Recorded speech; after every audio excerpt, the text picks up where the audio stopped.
What's up, y'all? How's it going? Welcome to episode 2 of our classic review. Unlike what was laid out to be planned in the last episode, where we were gonna talk about Childish Gambino's because of the internet. We're actually gonna switch it up. We're gonna talk about Logic mainly just because he just released a new project, and I feel it's kind of relevant before I really take a listen to it to sort of reflect on his career a little bit and really talk about what I feel like is his best album. And I'm sure Malcolm agrees with this, which is Under Pressure, which I feel like is again another album that's really underrated that people don't necessarily fully appreciate for what it was, because that album is, I feel like that's a great album by an artist who has the potential to be great, but has sort of fallen off just because I feel like, I don't know if it's from lack of creativity, but I feel like it's just because he just tries to rap about the same things all the time and doesn't really reflect as much, which I'm pretty sure, I don't know if I've talked about it on this podcast, but I know I've told Malcolm this all the time, that I feel like if Logic would just start reflecting on his life more, his music would be a lot more interesting if he would just become more introspective about his life. But, we're just going to go over Under Pressure today or tonight. Technically it's night, but, whenever y'all listen to this, Yeah, go over Under Pressure. yeah. Nah, yeah, I pitched the idea to AY just because, as he mentioned, he does have Bobby Tarantino 3 coming out, his third installment of the mixtape series. It's supposed to be a conceptual thing of him just going strictly to rapping or whatever, him just emceeing over beats or whatever. Maybe reflect on kind of like the same route he took with his mixtapes or whatever. And I think that the logic that we got from everybody, what other albums I'm trying to think, he had everybody, he Young had Sinatra Confessions of a 4, Dark Mind, Sinatra 4, Supermarket. but in between, Y'all talk yeah, about Supermarket. Supermarket's kind of like a supermarket, kind of like his own like That's standout, not standout, but like Supermarket's kind of like his own it's his own genre. individualized Yeah, project, because it's right? not a Because rap he album. had like a book That's or just whatever. fast. Yeah, Mm-hmm. yeah. And then Oh, he obviously he just had what's it called? He just was No Pressure, yeah. No Pressure. Yeah. So um, which is the which Under Pressure is the precursor to that or whatever. Under Pressure is, for if you guys don't know, came out in 2014. It was his debut album.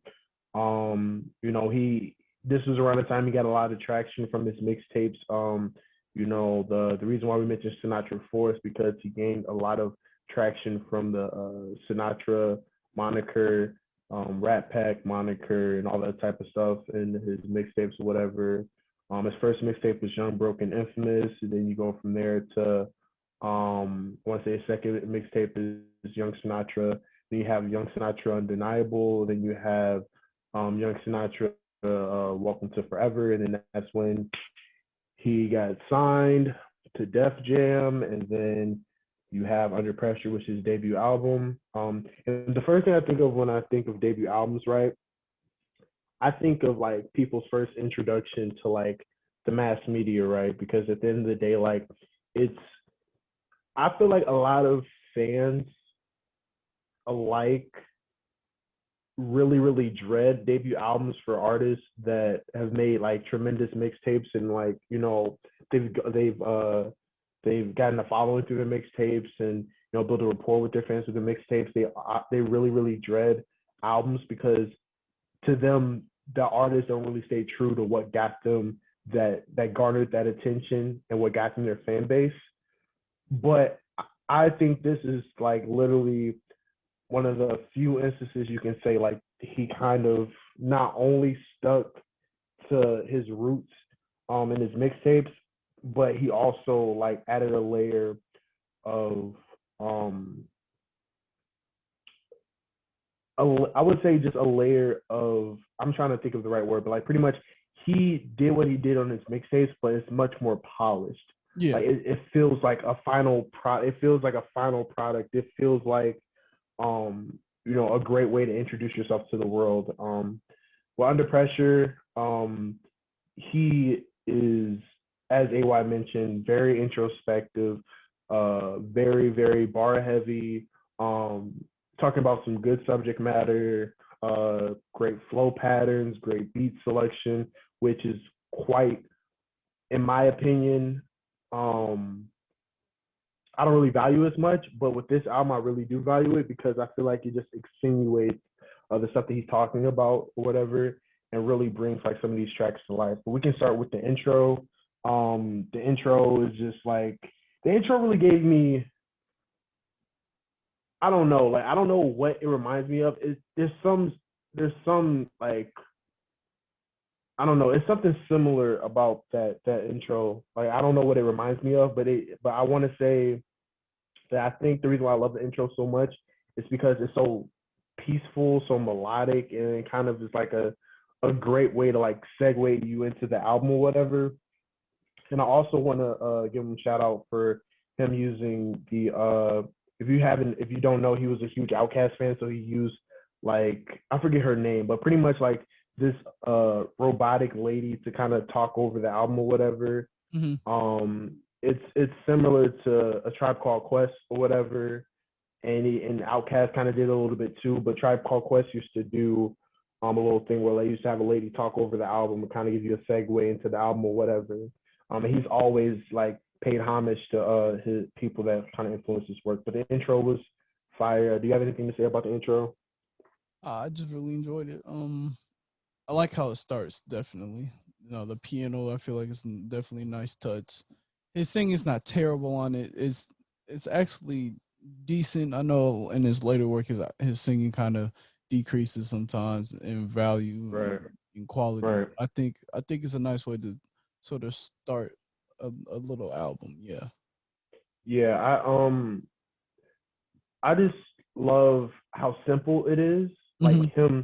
him recognizing that it's his first introduction to the world, and like his first lyrics being like, "I just want to make the music lovers remember again." Like pretty much remember, like he says in his like lines, or whatever. Just remember what it feels like to first listen to an album, to first listen to, you know, a new artist you haven't heard before or whatever. Like what an introduction to new music feels like or whatever, and how it can be a beautiful thing, and that's kind of encapsulated through the track. And I think that's such a great way to like segue the album because he's acknowledging like this is like his, like you know what I'm saying, like this is his first one. But we're going to Soul Food, which is track 2. I love Soul Food just because like he gets straight into the nitty gritty about his life. Um, the sample is crazy. Um, big shout outs to No ID and a couple of the people. Um, uh, Six as well on the production here. It's amazing. It's, dare I say, soulful or whatever. And like I said, I really really love. He just comes out the gate rapping his ass off, just talking about like, you know, what I'm saying, his upbringing in Maryland or whatever.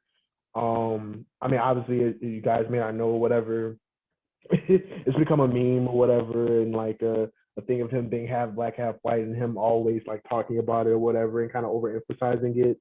This was like at this time period, he mentioned it, but it wasn't like he wasn't beating a dead horse or whatever. He was using it to like, you know, pretty much up like build up like a narrative or a story about like his life and like the stuff that he went through and stuff like that. And with Soul Food, he's talking about like being on welfare, being on Section 8, his father, and mother having falling out, his mother being on drugs, some of the bad influences he had to go through growing up or whatever. Um, Being involved with child protective services and stuff like it's like really like if this like if you were just to listen to the track, like you would think it's a beautiful track just because of how the production is, but it's actually really morbid when you're really listening to like the stuff he's talking about his experiences. And then the beat switch, and then he goes into like this whole thing about, you know, him kind of breaking out of that upbringing and like trying to make something out of himself, you know, regardless of like the circumstances that he was in or whatever. And yeah, like I really love Soul Food. The production was great. The subject matter was great. Um, and yeah, that's all I gotta say about Soul Food for real. So I definitely love the beat switch. I don't know. I love this song. I think part of what ruined the song for me a little bit is I forget exactly where it is, but he has a freestyle that he does on I forget what radio show, but it's basically the first like verse. There it is. Damn, I don't know why I couldn't think of it, but it's the first verse of this song. So no, I understand a lot of, artists do that at the end of the day. That, a lot of the times, a lot of the freestyles you hear people when they go on like a radio show isn't really necessarily a Right, freestyle per se. It's something that's right. written, which could have originally been a freestyle anyways. But Yeah. Oh, I um, know what you're talking about. He did that freestyle on Sway too. He did that on Sway. He did that on another radio show. And I mhm, want to say he also did that on yeah, I get what you're saying. Like, so he did that on his press release run before the album came yeah, out. So now I was trying to figure out exactly. what you mean by he ruined it, but I was because I was like I thought it was a good song, but I get what you're saying because like it kind of stale, like kind of makes it stale because you heard Right. the first verse before. So I get what you're Just saying. like Yeah, ooh, yeah, but nah, I love it. I swear this music in my jeans like denim. Lyricism spitting like yeah. venom. I'm ooh.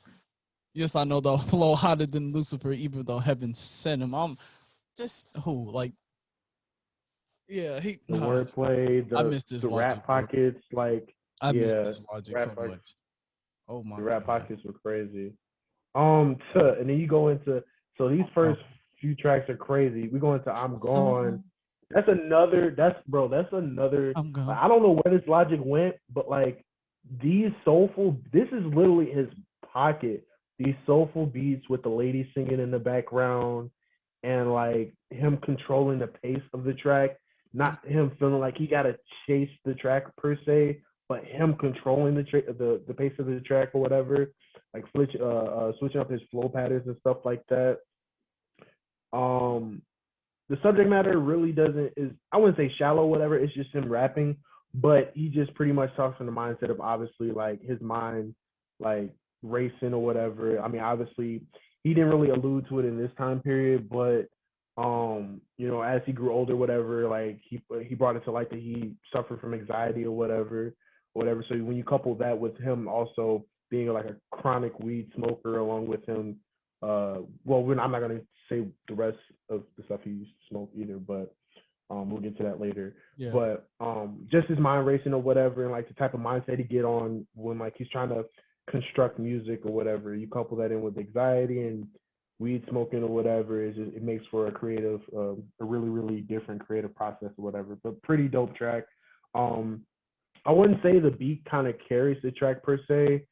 Even though I kind of mentioned that I don't think there was really any real like subject matter to this track per se, but at the same time, like I thought it was an overall good track. One of my favorite beats on the project. I thought it was dope. Yeah, that's all I gotta say about that. He like tracks like these beats, this type of production is like literally his lane, and I don't know why he went away from it. Like, yeah, I think this song is a perfect demonstration of how great of a technical rapper he is because his flow is immaculate in this song. It's great. He's rapping fast too with it, and so it's not as gimmicky as I feel like I feel like when he raps fast now he's using it more as a gimmick, whereas back then it sort of fit more with the song, more with the flow patterns that he was trying to use. Whereas now I feel like when Eminem raps fast, for example, nowadays I feel like he's using that more as a gimmick or to show that I yeah, have all this skill when his lyrical content isn't necessarily up to par the same, or his bar like Eminem's bars have gotten a lot cornier, just like Logic's has. But I really like this song. I enjoy the beat, like you said. I really just I know he's not necessarily rapping about a whole bunch of stuff, but I just enjoy listening to his flow and how he's yeah, riding the beat of the track. I think that's what makes the I'm Gone so memorable to me. yeah, nah. And I love like going back to the production. I just love how like there is some type of like there's some type of bounce to the track, Yeah. like a little bit of a nod to the track or whatever, with the hook or whatever. Like I'm going is crazy, bro. Like I don't know, that song is crazy.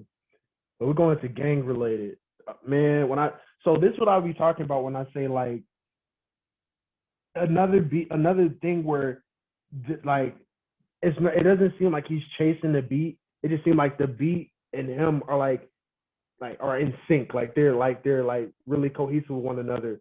Like this gang related beat is crazy. Like when if you just listening to the beat, you don't know how somebody's gonna rap over it because it's just so. I wouldn't say it's too unorthodox, but it is kind of hard to like catch like a rhythm into like how you're gonna hop in and like you know maneuver through like a.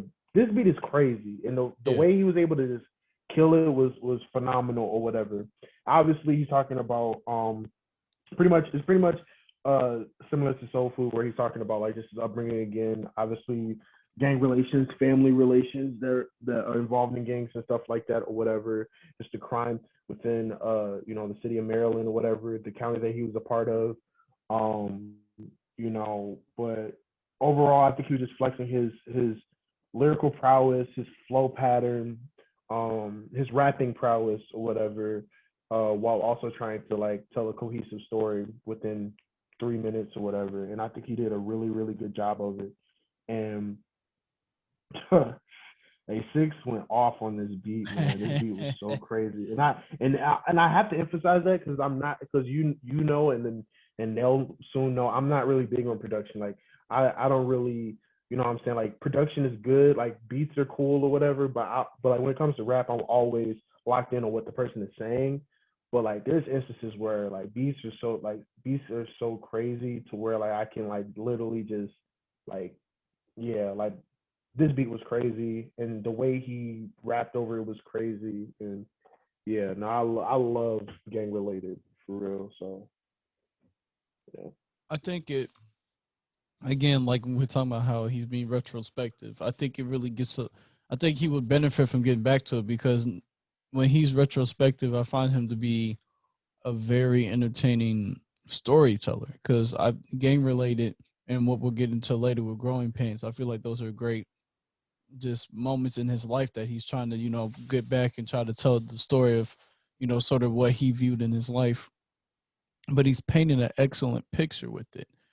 And I think now it like again this is why it's why he makes me so mad because he started out so hot, had all this potential, and he sort of moved away from you know trying to paint pictures per se, and now he just really focuses on having witty and clever wordplay and rapping fast and everything like that. So like even in the song he says, "Got to paint a picture when I write like this." Like like Malcolm.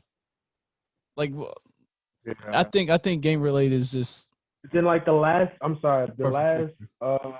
the last few, like the last, I I'll probably say like 8 to 10 bars where he just.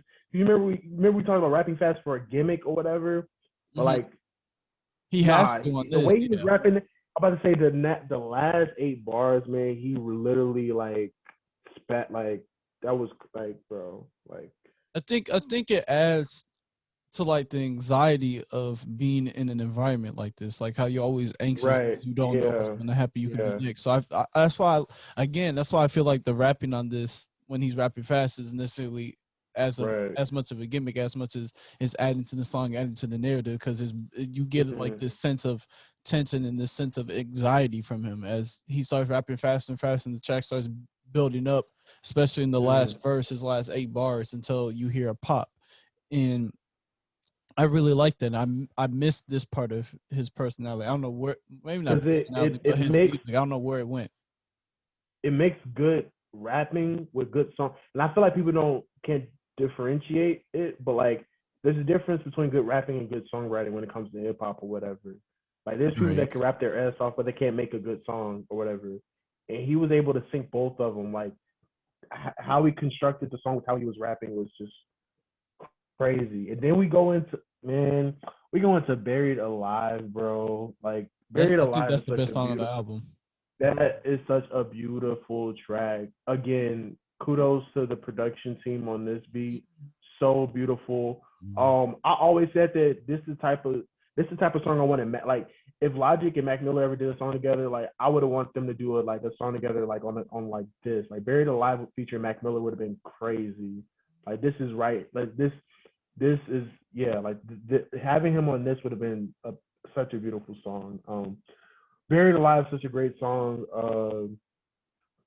He's pretty much talking about like just the perils of like pretty much him being famous now and him having to carry the load of like being a Yeah. guy that he has to carry the load of being one of a higher status from like the people that were like from his upbringing, but Mhm. yet and still he's at a lower status when it comes to the industry and other stuff. So just like the dichotomy and the dynamic of being in a place of limbo or whatever, and just the pressure of that, and it makes him feel like he's buried alive, like he's Yeah. alive, but he's pretty much being overwhelmed by so many things or whatever.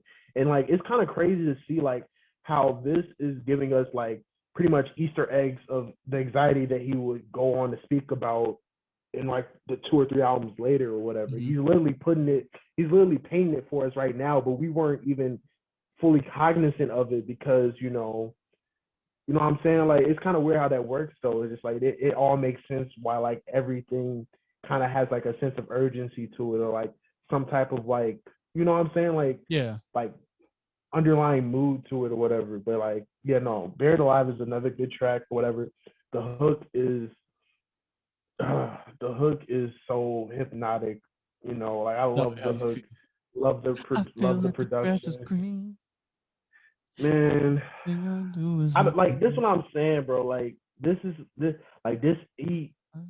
It seemed like he didn't try to force anything on this song on this album. Like it seemed like everything just felt right. He just did what he felt like felt right. And yeah, I love Buried Alive though. You I can go think it's ahead. Like I love it. interesting just because again he talks about this dichotomy about how he feels like he's unseen, and I feel like part of it is that's important to talk about how he's also in his head and he feels like he's not moving fast enough, maybe he's not getting the type of recognition that he feels like he deserves at this point in his life, and how he's talking about maybe it's all like he talks about everything he feels like how everything he's doing is unseen, like again he's not getting the type of recognition he feels like he deserves. But then he also goes on to talk about how he knows it's just in his mind because at the end of the day he has all these fans who love his music, and he has his family who's also coming out.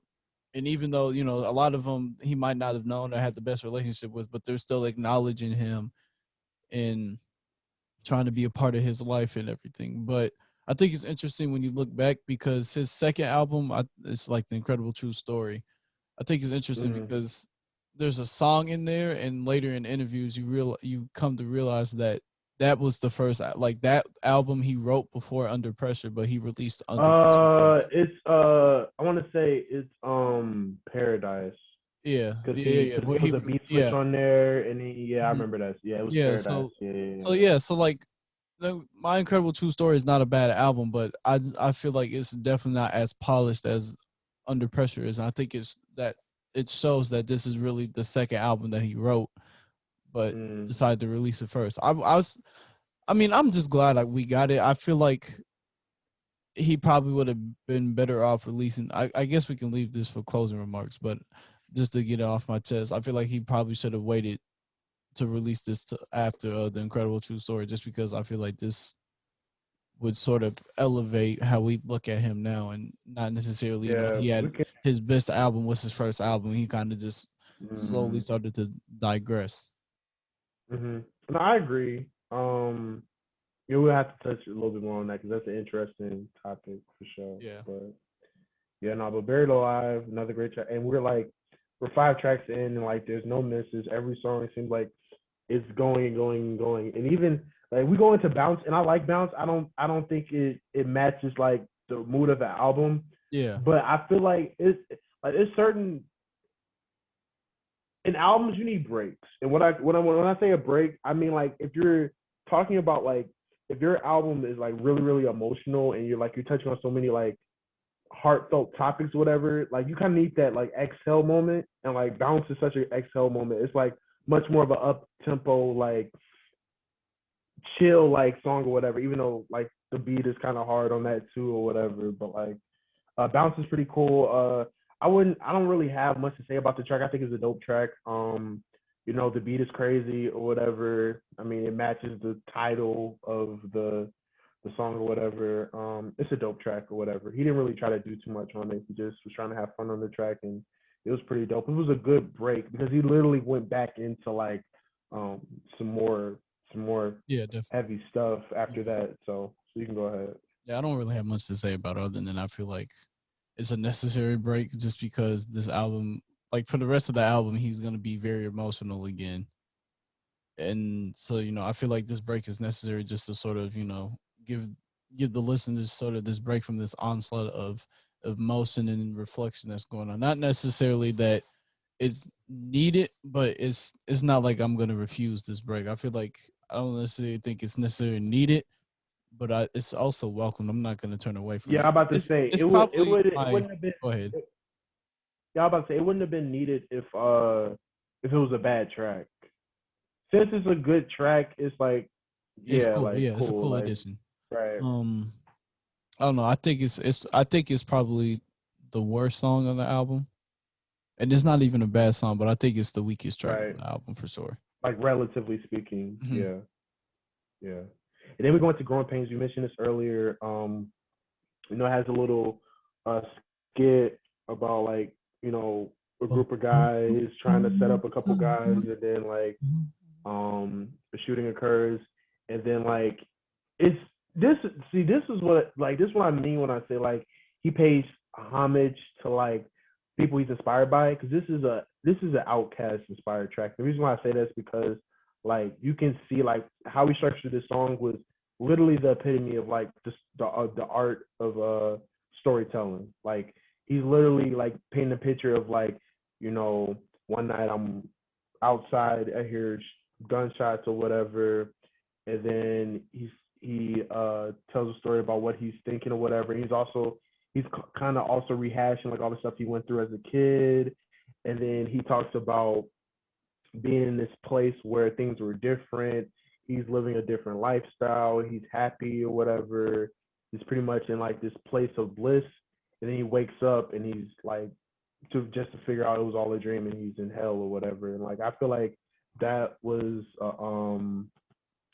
that was such a dope way he set that up or whatever. Because like how many times have you been in a situation where like something like you're in like a different like mind state or whatever, like and it's almost in a different realm, right? And like everything is so tranquil and beautiful and stuff like that. And then you wake up and you're like, damn, it was just all a dream. It wasn't this is real life or whatever. Like I don't know, just the way he was able to do that and encapsulate that in like a track or whatever, like something that we all go through on a daily basis, but was able to make that relatable into a track was just amazing to me. This obviously it's Growing Pains, like it's him talking about, and it's part two. The first Part Growing three. Pains I want to say was part three, excuse me. The first Growing Pains was I want to say I'm forgetting the order because because he kind of spread them out. I want to say the second Growing Pains was on Young Sinatra Undeniable, and then the first one was probably on the first Young Sinatra. I'll look into it later to confirm, but Hmm. yeah. So I feel like it was a good idea because it reminds me that of what Cole did, because Cole did Dollar in the Dream 3 as the intro to his debut album or whatever, knowing that the other Dollar in the Dreams was in the mixtapes or whatever, to kind of give like a wink or a nod to like the people that were listening to him in the mixtapes. I thought that was a dope idea. But just it being like Growing Pains, right? And just him further reiterating like the growing pains that he's going through, had to go through to make it to the point he is now is, kind of dope to think about. And it kind of really puts in perspective like how many of the rappers that, we listen to on a daily basis that came from like dire situations where, situations seem meek and, you know, dim or whatever, and like the potential for them to do something on a great level didn't even seem that high, and now here they are making music for us to listen to. It's just it kind of puts in perspective of like how music is really an outlet, a source for certain people, and yeah, I just really like the track or whatever. I really did. Yeah, I like the first verse because he's sort of just talking about.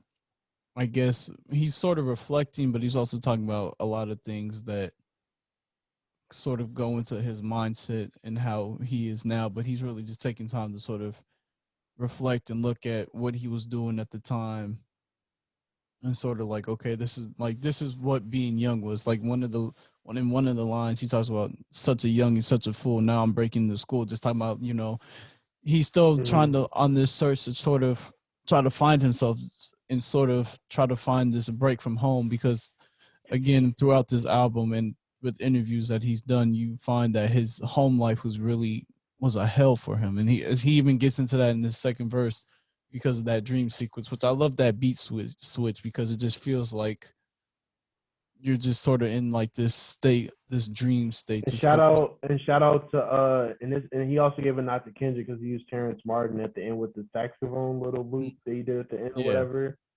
Yeah, Yeah. that's So dope. yeah, he basically just is laying out, the first verse is really just him trying to escape home through his actions that he does through the day. I think that's essentially what he's really talking about. And then realizing that this is not a good way to try to escape it, because he's sort of losing himself and he's doing things that he wouldn't really necessarily think he would do if he wasn't with his friends. And then you got to sort of get the second verse where he's dreaming about like being in the sitcom that he was watching. I don't know if I don't think he ever names the sitcom in the song, but Hmm. he has this dream, and the dream is a very this line always pops out to me. He's talking to his mom and he's like, I love you, and his mom's like, I love you too. And then he eventually wakes up and realizes that his mom, like him and That his never mom, don't happened. speak like that. That the love that was the family, the life home, the love that was in that home doesn't exist in his home. And he's sort of going through the growing pains of trying to realize that he has to love himself, especially and that the only love he can ever really count on is the love that he has for himself. And so he's trying to just come to grips with the fact that his mom probably does not probably just doesn't really love him and doesn't really want to be in his life or really want him around. Yeah, no, it's such a deep track, man. Like it's so crazy how like he really like this is why I feel like he gave too much in this album, if that makes sense. Yeah, Like he really gave us a lot to like indulge in and a lot to take in. Like he pretty much gave us his entire story and everything, like everything maybe a little bit too quick with this album. Which I don't which at the same time, like I'm not disappointed that he did that because it's such a great album. And it seems like, you know what I'm saying, like maybe this album and I always like ever since like I want to say after everybody or whatever, I always thought like, damn, like maybe he ran himself dry after this album because he literally gave us all that he wanted to say with this. I Because think there's so part of much it stuff he just touches on in this project. yeah, I think part of it again is how we talk about how he's been releasing the album every like at least every year for like the past 5 6 years, and so like I feel like that's degrading when it's people like Kendrick or a J. Cole. Like Kendrick still hasn't released it, which I'm okay with, but like they take a little bit more time between albums, and I feel like that's beneficial. Same thing with Tyler, especially now. I feel like it's beneficial to take more time in between albums just because it gives you time to really sort of collect your thoughts and put more work and more effort into it. And then I feel like it doesn't necessarily lead to burnout as much as releasing an album like every year. I feel like Right. that's a lot of burnout, a lot of turnaround, because if you're releasing one every year, you probably only get a break for maybe like a month or two, and then you're right back to the grind of writing again and everything. Whereas if you're writing an album every like 2 years, you could take breaks in between and do it in more increments and be like, okay, for this month I'm gonna write, and then I'm gonna take like a 2 week break and then continue writing. You can sort of break it up a little bit more. But I feel like Yeah. that's really where he suffers from. I don't think. I feel like he still has an album where he can get back and rap like Under Pressure if you really wanted to. I feel like it's a combination of him not necessarily wanting to and him burning himself out just because he was releasing every year, and realizing that making introspective and reflective music takes a long time. Just from my writings alone, like trying to write an introspective piece Mm. that's like maybe like 3 pages long can take me a whole night, just because a lot of times you find that you're working through those emotions and feelings again, and that can be real difficult. So Mm. Yeah. No, I didn't. It just it's funny you mentioned the whole album thing because he literally said in this album, on Soul Food, I just gave him 100 songs. Now they want another 100. You know what Yeah, I'm saying? Which really is crazy because it's just like this is debut album and he already there's one of the little interludes, like I said, the introduction lady or whatever. Midway through the album, she said that Logic is already recorded like over, I want to say 800 songs already. right. 800 songs already, and so it really, and that's what I mean when I say like this album is really gives you a bunch of Easter eggs to what's going to happen years later, and it's kind of crazy that we can come back to that and see like all the hints and Easter eggs that we were getting or whatever. Yeah, I think But in that same vein when he's talking about, he just gave him another 100 songs, and then one another 100. I think it's funny because he also says I can, like, he basically, I forget the exact line, but he basically talks about how he just sees he it said as I a can do challenge. it because Like I he run can it do it. Yeah, or yeah, I whatever. can do it Yeah. because I run it. And it's like, okay, that's cool, but you can burn yourself out. I like to relate it to so it was the off season going into, well, it was after football season. It was still my sophomore year in high school.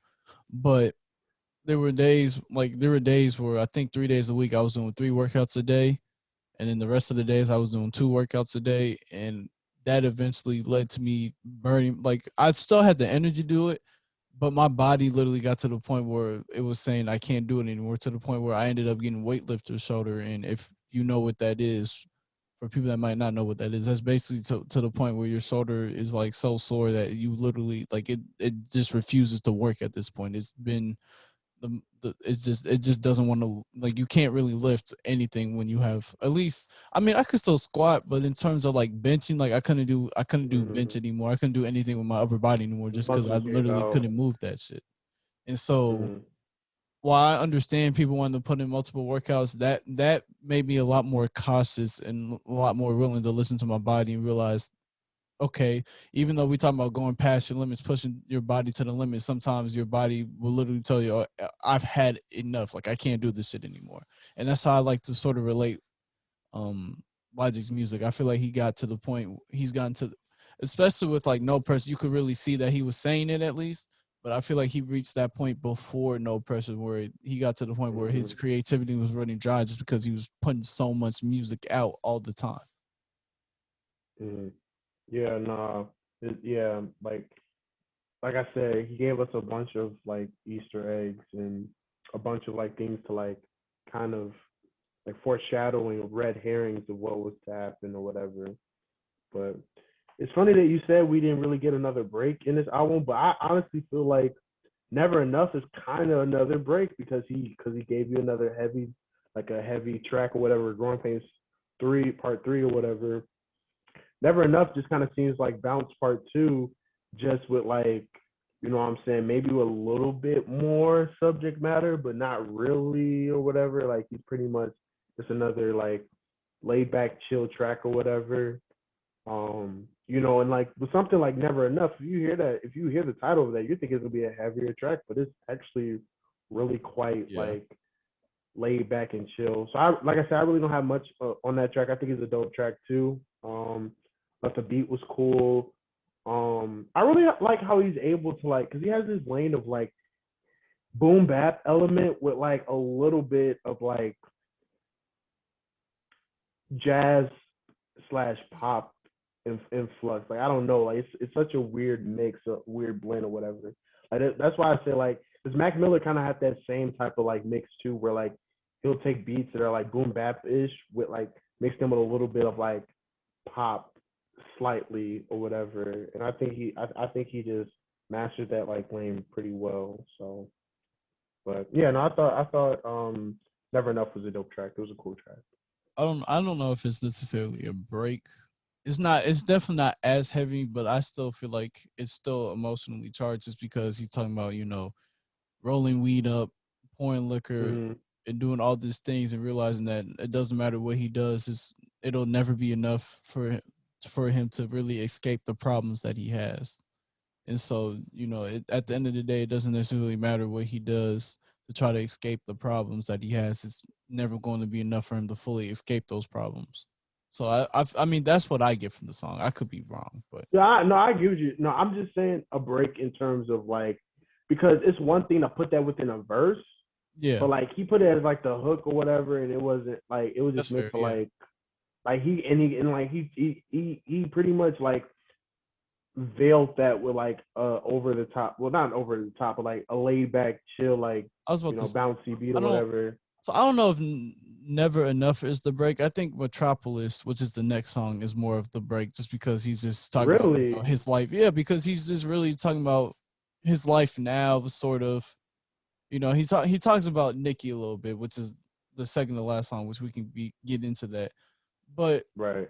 like the second verse is really just him talking about his life now and how everything's changed and how he's really just chilling on this train now. And again, it's a Talking little with a skit where lady, he's talking to. Yeah, I feel like yeah. that's more of a break song, just because again, I feel like the beat's a lot more lighthearted and a little, especially that guitar. Like the But it's guitar gives crazy. you a sense of just all right, just listen to what he's saying, just sort of relax and enjoy it. It's crazy because it does feel like an outro song. Yeah, But until you see, it's funny because like it's certain songs that like when you first listen to it, like, if you're not looking at the track list, you would hear it and think it's an outro song, and I then thought it was you'll when I keep was listening going, to the album first. I was and then like, you'll keep going. You be like, and then you listen to the other songs. You be like, oh yeah, no, that's most definitely not the outro song because the yeah, other song is much more of an outro song, whatever. But Metropolis was cool too. I mean, I guess I get it from the standpoint of it's not necessarily focused on like his misfortunes per se, whereas it's like a snapshot of like what's going on at the moment or whatever. And him like I just thought it was dope to kind of him like him pretty much picking his own brain about his growth as an artist. Like the idea of Metropolis, the idea of him moving from city to city.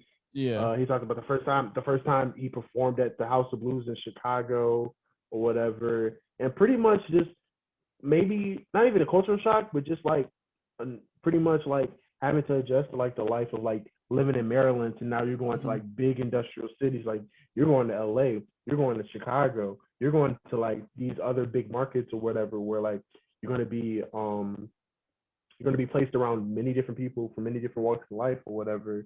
And for somebody like him at this moment who was still so young, right? Like he was still, I want to say when he released his album, he was 23 or whatever. You know what I'm saying? And like, and so young, and like him just now. Well, I wouldn't say just now. There's a lot of people at the age of 23 that haven't really got the chance to see the world. But at this age, still getting an opportunity to like be able to like travel the world and like get to see different things or whatever is like, you know what I'm saying? Like, like it's eye opening, But now I can see why you would say Metropolis is like a really, really um pretty much a break to a certain extent because it doesn't really like touch on like anything too interpersonal. But yeah, And then we get into one of the heavier songs on the album, which is Nikki.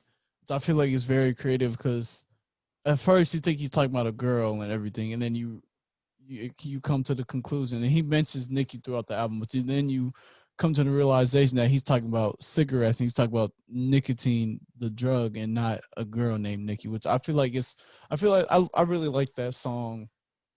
I find it sometimes hard to listen to just because the beat really makes it a little depressing, but right. I again I enjoyed the story element of it because he's sort of telling the Mm-hmm. story and he's really using the analogy of Nikki being this girl that he really needs in his life, and he's relating it to how nicotine is sort of this drug that sort of provides him with a short escape, or gives, or really like helps with his anxiety. It gives him something to sort of really just calm him down and sort of like, I want to say, like pull him back down to earth, or like kind of just settle him down when he sort of feels like he's Mm-hmm. getting overworked or he's getting like overran by life. And so I like the analogy to it. Again, it's a great piece of storytelling. I like it. I like the song. Yeah. Sorry, one I'm a second. slave to the nicotine.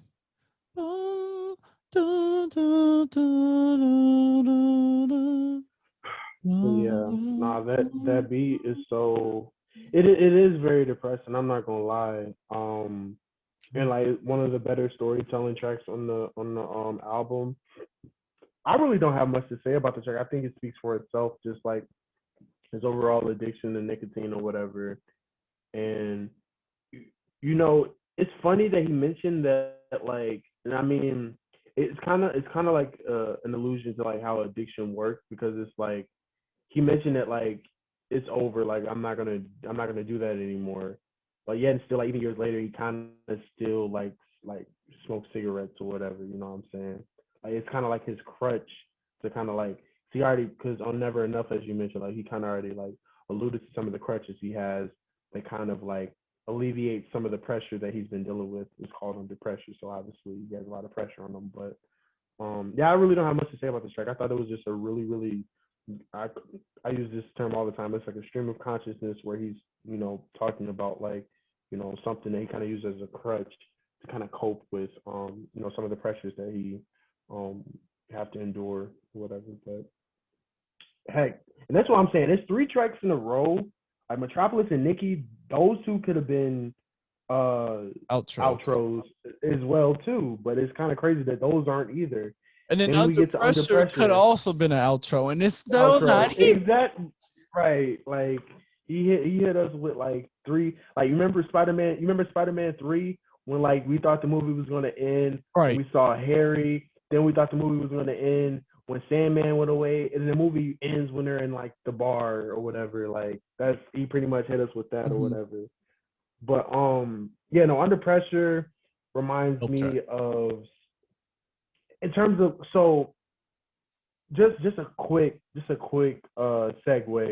I wouldn't say segue, quick aside or tangent or whatever. Under Pressure reminds me of Sing About Me in terms of the format.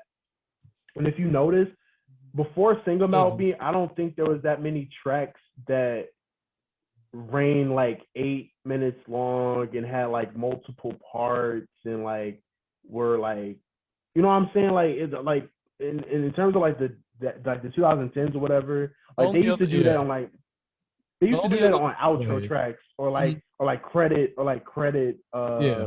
like credit scene tracks or whatever, and like shout outs and stuff like that. But I'm saying like an actual track where they're rapping for like 8 to 10 minutes long and like trying to tell a story, incorporate different concepts within it. Like Sing About Only, Me influenced a lot of these yeah. rappers to do that or It's whatever. And you only can kind one of other get like rapper I could think of who was doing that at the time who might not have been influenced by Kendrick that was doing this, and that's Tyler. And that's just because mm-hmm, on every single one of Tyler's albums and projects, the 10th song on it is a song that has two songs in it. It's always been like that. mm-hmm. It's like it's every 10th song in this album, you can go back and look at every project he's ever had. That's one of his. Every 10th song is two songs put together as one. Mm-hmm. Yeah, but Oh, I can't wait that to was just a talk about quick. his album. Oh my god. Yeah, yeah. That was a Okay, I'm gonna quick shut up. tangent or whatever. But Under Pressure, man, it just encapsulates all the stuff that he talked about in this project or whatever. We haven't really touched much on like his relationship with his father or whatever. Just because like he he he alluded to it a little bit, a tad bit, but he didn't really like dive into it that much, like the family dynamic between his black father and his white mother or whatever. He uses voicemails to kind of like carry along the story or Yeah. whatever. He talks about the family troubles or whatever, and I just think it's, again, I think it just points back to just the growing pains of so many things he's battling, right? Because he's a rapper, he's also a son, he's also a brother, he's also have people that's depending on him from Maryland. He also have people within his camp, the Rat Pack clique or whatever, that's depending on him to like come through and make good music or whatever. He also the label is depending on him to, you know what I'm saying, produce, you know what I'm saying, because he's new signee. So like it's just a lot of the stuff that he has to um kind of handle, you know what I'm saying, on his own or whatever. And I think the thing I appreciate the most is kind of, I wouldn't say the reconciliation, because you don't even know, like we know it's a reconciliation now because him and his father are cool, but the voicemail he has between him and his father that isn't necessarily the most lukewarm type of, well, I would say it's lukewarm for just because how the personality of his father is, that because we grew to know how his father is or whatever. But I just love the fact that like, you know, he talks about the issues that he's had, and like you can kind of see the light at the end of the tunnel in terms of like some of those issues kind of being reconciled. And I love that with like the voicemails and stuff like that. When his father is talking about like his new situation or whatever, um, and how he's looking forward to like seeing Logic in his shows or whatever. And you know what I'm saying? And how he even mentioned like, you know what I'm saying, like he told Logic, you know, um, what did he say? He said something along the lines of, "It's been 15 years. I'm no longer like a drug fiend or anything, so you don't have to put that in your lyrics anymore." Like something like that or whatever. I just thought that was very powerful, man. Like just this idea of growth and the growing pains, and you know the growth in the relationship that they have too. You know what I'm saying? Like it's small, but it speaks like volumes or whatever. And I just love the Under Pressure track. Like I said, it encapsulates everything that he talked about in the project. Um, you know, and just that father and son like type of theme they try to infuse within like the last closing tracks of the album was dope. So yeah, I love the track though. Bro, I was just going through the first verse. Like the first verse is really just him sort of reflecting on where he's come from in his life and where he is now, and how like he's always wanted to get to this part in his life and always had this dream. But like the wordplay on this is just so it's so Crazy. it's immaculate, Crazy. man. It's so crazy. And he's also doing that thing. This is another reason why I said he was kind of influenced by Kendrick, because I was thinking about me. He was rapping from different perspectives, Yeah. and he did it. Logic is the same thing here. Like in the second verse, he's rapping from the perspective of his sister or whatever. Third verse, Yeah, yeah, rapping yeah, yeah. from the perspective of his father Yeah, or with whatever. You know what I'm when the saying? song So breaks, yeah. I yeah, definitely like I like how the beat switches, but I definitely like his use of voicemails as a sort of mm-hmm. transition period from one person to another that's in his life. But yeah, I can definitely see the Kendrick influence because he's rapping from each person's perspective, and then like Kendrick ends up rapping, you know, his perspective is sort of explaining, you know, how Yeah, each of these persons' perspectives has sort of affected his life and everything. But yeah, I think it's dope, especially the one with his dad at the end, where his dad calls him and is talking about like how all these people who are in his family are proud of him, even the people he hasn't met, and how he's proud of him, and mm-hmm. how like he's been clean for a certain amount of years, how he's really starting to come back into his life. And basically, you know, he leaves off on a sweet note, just talking about how, you know, he loves his son. And I think that's very Right. impactful just because that wasn't always there for Logic in his life. Like his dad was in and out the house, whether it was doing drugs or getting arrested. I think he even talks about how he used to sell his own dad drugs just to, you know, on the corner and shit like that. But to go from that to now where they're in the relationship that they have now, I think is very important to touch on and explain. And I think Yeah. that yeah, I again, it's a beautiful song. And now we're finally to the conclusion of the album, which is till the end. So I think it's a Before nice. you go into that, before you Go go ahead. into that, I see a bunch of influences, man. Tell me when tell me that when you see till the end, what is the first thing you think of? I'm gonna tell you what the first thing I think of. Say it. Till I collapse. That's the first thing I think of. The influence, man. Like you can't tell me that like till I collapse when he's talking about like it's a I'm like till I collapse is pretty much by Eminem is pretty much like a I'm here to stay regardless of what happens. Like my foot is in the door and I'm here to stay. Like my legacy is stamped or whatever. Cool. This is pretty much him saying like in the beginning like yo like till the end I'm gonna do what I do and I'm Mm-hmm. gonna like stamp myself as like one of the you know what I'm saying like it's just certain things that like he put in this album that kind of he gave like paid homage like you can see him paying homage to like the people that influence him whether it's Kendrick on the Metropolis beat, and I didn't even get to that, but like that same beat loop or whatever, it's the same drums that they use on "Sing About Me" or whatever, or whether it's the Outcast thing that he does, like whether it's the uh the uh the Tribe Called Quest thing that he does with like the lady that was talking throughout the entire. Like he's giving you like a bunch of things that influence him and paying homage to those people or Yeah, whatever.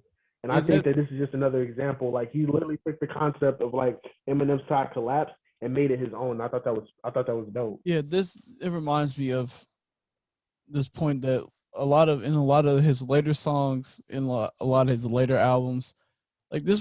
This is why I like Under Pressure so much, because again, Logic's a person who wears his influence on his influences on his sleeves, but in this album, he sort of let them inspire him, and you can see where like the influence come from. You can see where he got it from, but he's sort of his own twist, his own flavor on it. Whereas in later projects, he'll just start shouting out all the random rappers who have sort of inspired him, and I feel like that's kind of a lazy way to pay homage to saying, oh, shout out to Wiz, shout out to K Dot, shout out to Kanye. It's like, I get that, but I think that's also why I'm such a big fan of Kendrick as well, because Kendrick will also pay homage in ways like that. But how Logic is paying homage is sort of taking something that artists have done that he listened to and sort of throwing in his song and put his own twist on it, just like Kendrick will do a lot of the times in his music. Yeah.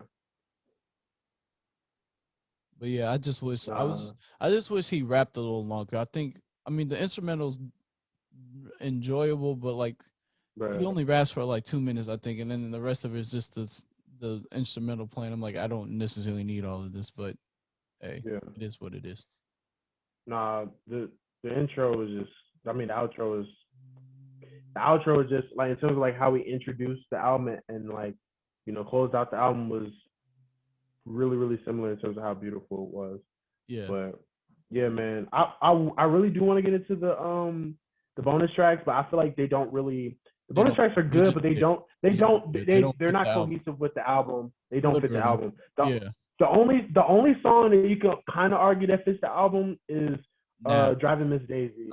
Or Now. Yeah. Now I like Driving Miss Daisy. Yeah, Driving Miss Daisy is definitely a good song. It's a dope song. It's a beautiful song. I feel like Driving Miss Daisy kind of fits in that same mode of like Buried Alive and like Actually, no, I take that back about Now, because I don't think he was necessarily big enough to make Now. I think if he had said some shit like that about Now and like when around the time everybody had came out there, like that'd be a lot more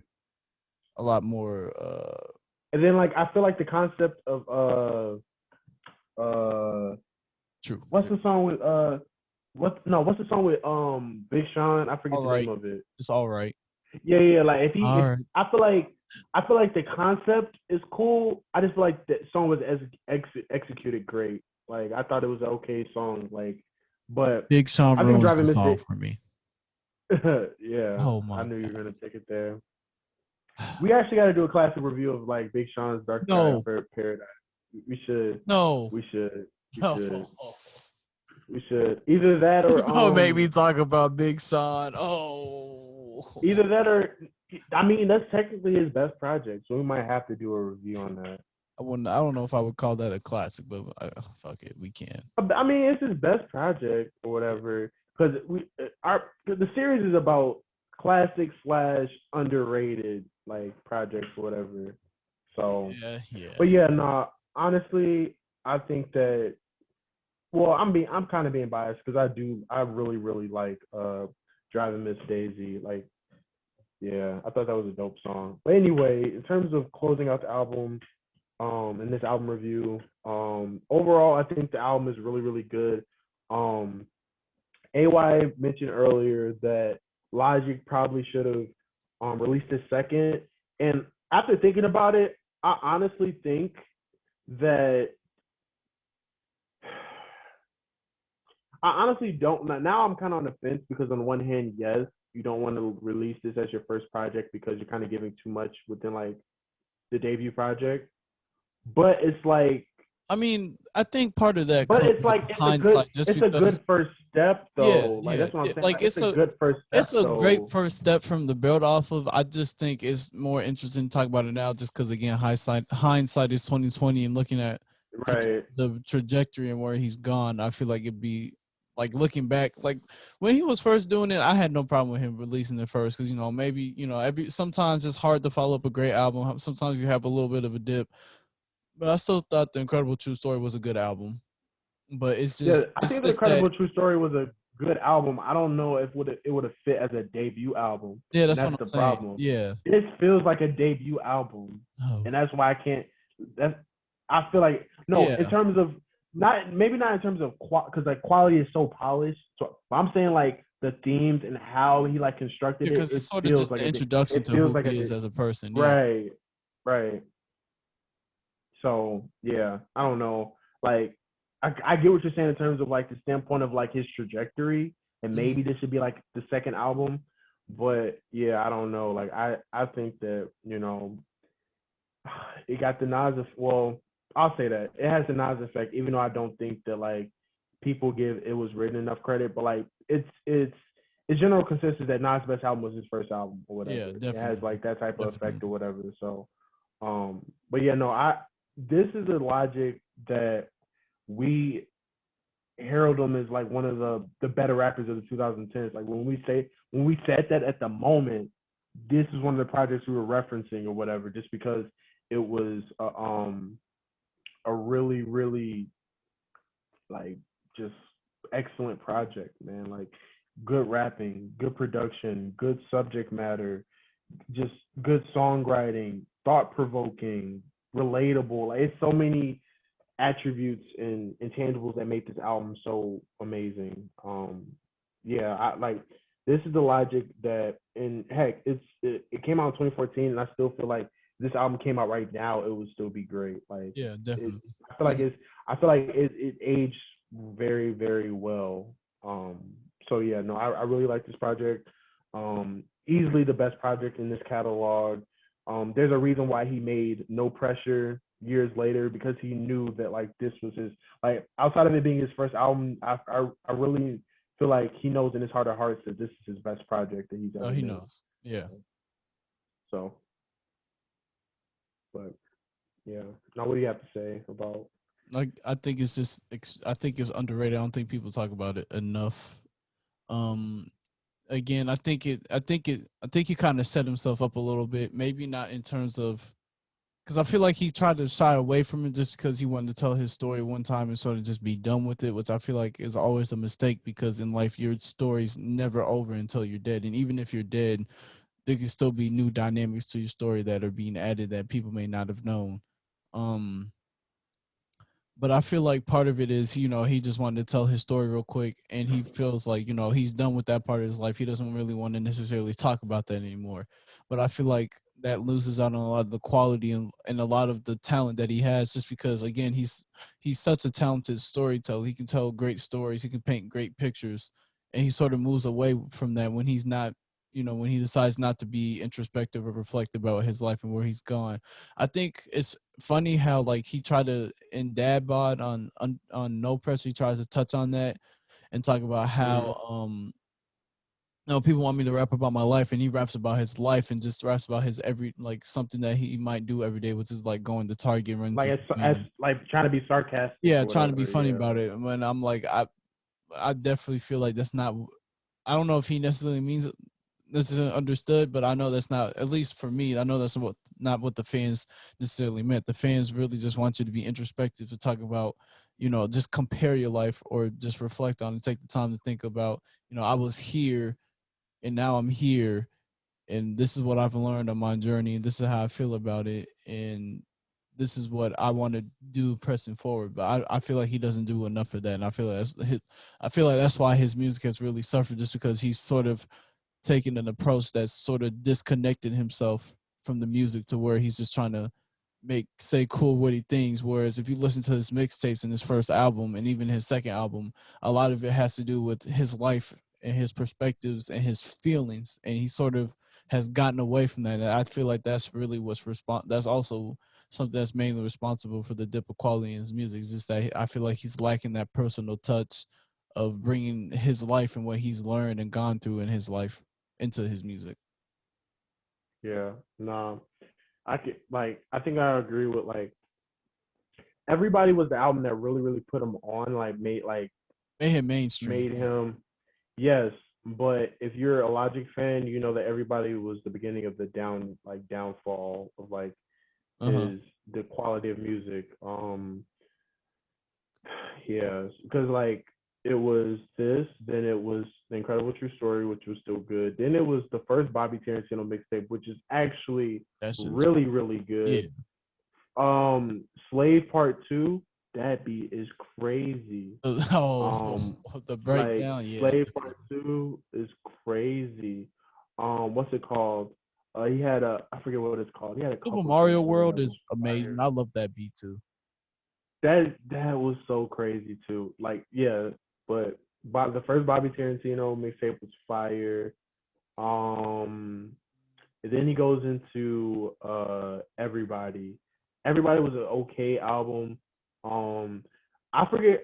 Well, because I was watching one video, they were reviewing the album and they were saying like, you know, honestly, if he had to change the album to African Aryan, which was supposed to be the initial album, Yeah. instead of making it Everybody, the album would have made a lot more sense because Yeah, he did spend a definitely. lot of time talking about like him being half black, half white or whatever. Instead of trying to appeal to everybody, if he had to just name the album African Aryan, it probably would have made the album like a little bit more like you know what I'm saying, like I think I because think it seemed like he was trying to he's trying to do too much. it seemed like he was trying to like pander to everybody Yeah, to a yeah, certain that's extent. yeah, And it's kind definitely. of like, you know what I'm saying? Like it kind of, you know what I'm saying? Like I don't know, but I don't know. if he had named the African Aryan, I it feel like probably that would might have have hit a little bit I better. feel like that might have ruined it a little bit though, just because of, you have to also remember the skits, and the skits was supposed, a But I'm saying big like part he of the obviously, yeah, but I'm saying yeah. he obviously scrapped his That's what I'm initial saying. idea Yeah, and changed it to Everybody. But if like he had kept kept his probably his initial. initial Yeah, idea about being half black, half white, and just that dynamic, it probably would have been okay. because the best And song on that he album probably is literally the last song, which is African Aryan, and I really enjoy that song, and how, like, again, he's very introspective, and I feel like if he had just kept that theme, yeah. But I do enjoy the skits on the album though. But yeah, definitely, he just frustrates me, man, because he was on the rise to be like the next big person in hip hop, from in my opinion, and he just sort of took this nosedive. But yeah, But who um, knows? We'll see. We'll see what he does in his next project. I mean, I don't know. I'm Coming gonna out wait. of Probably gonna wait quote another unquote, month to listen to it. I'm about to say coming out the quote unquote retirement, it'll be That wasn't interesting to no see what he retirement, do. bro. Um, but on our next episode of Classic Review, we'll probably get to the Charles Gambino because the internet sometime down the line. But I actually think that album that we should do, drum roll, the album that we should do for the next classic review is none other than Overly Dedicated by Kendrick Lamar. Like we have Oh, to do that. that's a Just mixtape. Does because that count? Because that's a mixtape. it's a I guess we mixtape, can but do it. it's like but like it's still a classic project. I shouldn't have said album, but we have to do that because I feel like Kendrick Lamar gets his just due as like the conceptual conscious album maker. And even though Overly Dedicated is conceptual too, I think it highlights his rapping prowess. Mm-hmm. And I feel like people just think that he's just some over analytical conscious rapper and he's not really like he's a rapper. Like he it's not just Yeah, yeah. the Ignorance subject is matter. bliss, I It's think, is I'm a about to song say that it's really not just the highlights subject that. matter, it's also he's a really good technical rapper too. So that'll be one of the albums that we'll probably do a classic review on soon. And then another album I was thinking of that we should do a classic review on in Schoolboy's Q Blank Face. Just because I think when it comes to like traditional like gangster rap albums, that's probably one of the best gangster rap albums that came out this past decade. Like I don't think you can name another gangster rap album that came out in the 2010s that was better than Blank Face. Blank Face is one of the most, in my opinion, one of the most underrated albums that came out in this last decade. Schoolboy Q made like a masterpiece and it went under the radar because it came out in 2016. If that So album had came out any other year, Literally, if that album had came out any other year, I think it would have probably did better numbers. Crash Talk did better numbers than Blank Face, and Crash Talk wasn't even that great of an album or whatever. So Mm-hmm. now we most definitely have to review Blank Face. Blank Face was crazy. Like I don't know if you even remember the album, but like if you if you re-listen to like Blank Face, like you'll be blown away because like he really took a step up in lyricism and subject matter. The production was crazy. He got some heavy. He had like the features was crazy on there. Vince Staples had a dope feature. Um, E40 had a decent feature too, or whatever. Like he had Miguel on there. Obviously, he had the that part with Kanye West, That but part. still though, like yeah, but like no, that album is fire, bro. Like we most definitely gotta Walking, do a living classic review legend, on man. that. I feel like OJ. Hey, Hey, did you see? I mean, just we can just end it right now. But did you see that Kanye said that he's releasing his album August 5th? I'm not gonna After cross. doing a I'm concert, not gonna hold my breath about it, just because I understand who Kanye is, and there's a chance he can withhold it again. But that's what he released on his Instagram and his Twitter. So I look yeah. forward to it. No, I'm I don't know, like so I haven't been excited for a Kanye album since